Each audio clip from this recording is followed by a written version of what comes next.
Good morning. It is 5:43 a.m. on Wednesday, August 19th, 2015. I'm Christiana Ellis and I just got up. This is 5 more minutes. So, day 2 of attempted new routine schedule where I got up earlier than I had been and I'm trying to get right to this video so I can do some writing for work.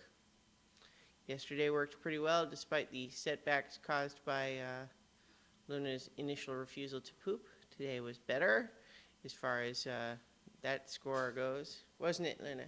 Did you do a good job outside? The answer is yes, she did. But in any case, yesterday I did manage to get the writing done afterwards anyway, and so I fully expect to do so today as well. So I guess I never reported back on this video that I was not, in fact, cast in the thing that I auditioned for last week. I auditioned for a new, different thing actually last night. We'll see how that one goes. That one I suspect I have a better shot at, but we'll see. Yesterday, also after that audition, I finally made it through the end of Metal Gear Solid. As you may recall, I was last heard on that score, stuck on the final boss fight to the point of crying frustration.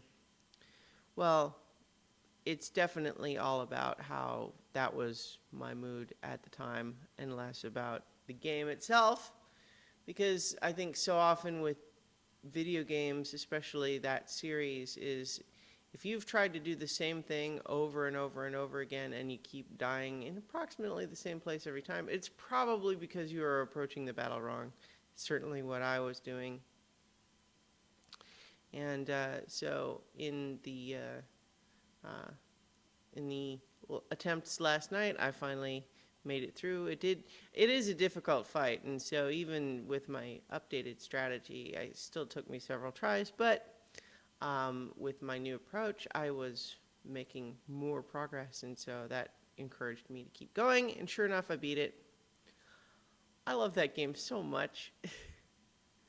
There are definitely aspects of it now that are, I mean, there were things that were always weird, but there's definitely some things in there that are a little questionable. It's kind of like some anime. That series has a strange relationship with female characters in the sense that while it will it will feature some of the best female characters out there, and then it will also have some of the most bimbo, helpless characters. It'll have other sorts of sexist jokes. Like the main character, Solid Snake, is constantly hitting on like every female that will talk to him. And then you also have, it's hard to explain. Yeah, it'll just have stuff like, oh, hey, that's a pretty big gun. Don't you want a smaller one? Because you're a girl, that sort of thing. And yet, at the same time, first of all, in that particular response, she says, what are you talking about? I've used a gun like this since I was 8 years old. You used the small one. But it also has just some of the most memorable female characters in any video game I can think of. In particular, the boss from Metal Gear Solid 3 is just striking. Like, it is a character so compelling that she is essentially the mystery that drives the plot for all of Metal Gear Solid 3 and then again in Peace Walker. So, basically, the main character's relationship and it's not a romantic relationship.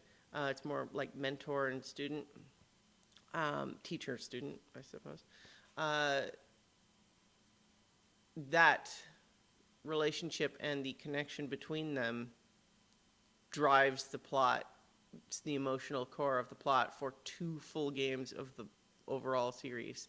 That's how cool that character is and how meaningful and well explored that whole dynamic is. And then you'll have just weirdness like, oh, I know that you're disguised as an enemy soldier, Meryl, but everybody will know that it's you when they see the way you walk, 'cause you kind of wiggle your butt. Yeah. Still, that game is just super goofy. Like, the thing that I kind of missed from Peace Walker, because it kind of broke this pattern a little bit, but most of those games have this pattern of, first of all, incredibly memorable boss fights, but not only that, most of the boss fights are really good at making you hate this character and really want to beat them. And then, as soon as they lay dying, they spill their tragic backstory and kind of make you feel like crap. It's like, oh, well, now I kind of feel bad. And then sprinkled in there is a couple of enemies that you're just like, okay, just die already. And I don't mean because of bad writing. I just mean, some of the characters you really sort of feel like, yeah, I needed to put you down. That was important to me because you are messed up. All right, I'm rambling now. I've got to get some writing done, but I hope that everybody enjoys their Wednesday. And I don't know why I said it in that voice, but you're just gonna have to deal with it. All right, talk to you guys tomorrow for 5 more minutes.